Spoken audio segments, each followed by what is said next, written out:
Ano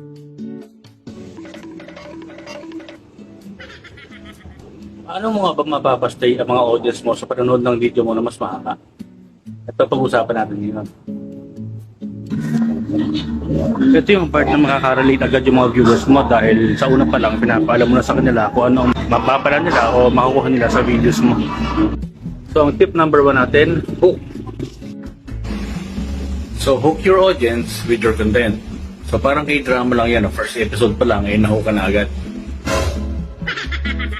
Within 3 seconds, dapat ma-hook mo na agad sila sa video mo. Kaya dapat, ito agad ang muna nila maririnig para magstay sila hanggang sa uli.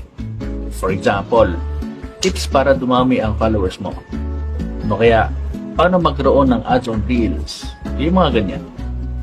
Straight to the point dapat, wala nang mahabang intro like, "Hi guys, it's me again. Welcome to my page. eme. Obviously, nahook kita sa video na to, kaya hanggang ngayon, nandito ka pa rin. Tama? So tip number 1 pa lang to, abangan mo yung susunod na video for tip number 2, follow for more. Tip number 2 to improve your audience retention. Kung hindi mo pa napapanood yung part 1, nalagay ko sa comment section yung link para panoorin mo rin. Phasing, from the root word phase, a distinct period or stage in a series of events. Sa madaling salita, ay ang putol-putol na video na pinagkabit-kabit mo para makagawa ka ng isang buong video. Pwede pa itong lagyan ng transition yung dalawang video para smooth ang dating niya, gaya nito.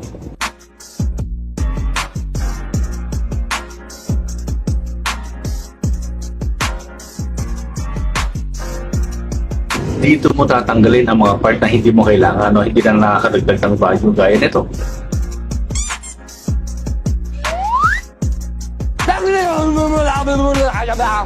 Since ang maximum time ng Reels ay 90 seconds at sa YouTube Shorts ay 60 seconds, dapat fast pace para ma-maximize natin yung allotted time natin. So watch out for tip number 3 on my next video. So follow for more. Tip number 3 to improve your audience retention. Inserts o activities. Mga bata, ano ba yung inserts o activities? Paki-explain. Pag sinabing inserts o activities, pwede itong animation, transition, moving text, change background, cloning, humor, zoom in, zoom out, at marami pa. Kailangan mo maging creative para hindi mabore ang mga viewers mo. Kasi mas nakakatuwang panoorin pag may nakikita inserts o activities yung mga videos mo.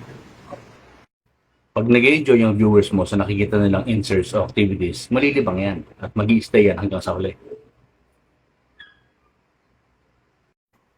Base sa research, ang isang adult viewer ay mayroon lang average attention span na 8 seconds sa video.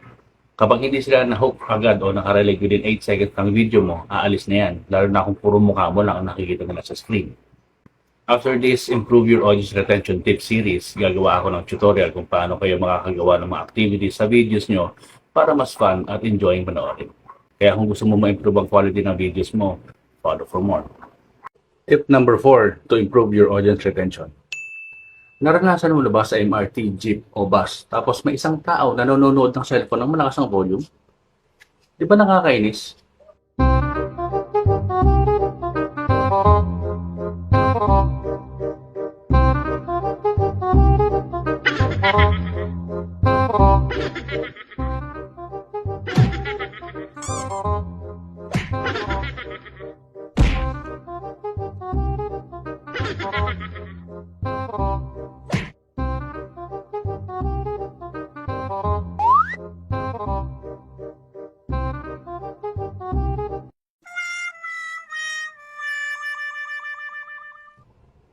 Karamihan sa atin, pag nasa labas, ay naka-mute o naka-low volume lang ang ating cellphone habang nagso-social media. In case na ang viewer mo ay nasa labas at walang headset, kahit walang volume ang pinapanood nila, basta may caption ng video mo, panonoorin pa rin nila yan. Otherwise, mag-scroll na yan sa next video kasi hindi naman nila maintindihan na pinapanood nila. So ayun na nga, sa next video mo, lagyan mo na ng caption. Kaya kung gusto mong ma-improve ang quality ng video mo, follow for more. Tip number 5 to improve your audience retention. Audio quality.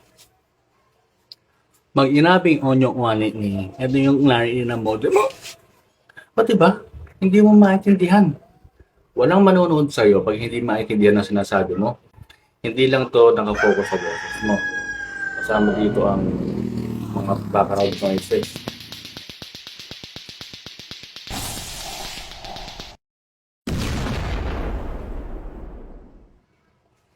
Gaya nga ng sinasabi ko kanina, hindi lang to nakafocus sa boses mo. Kasama dito ang mga background noises.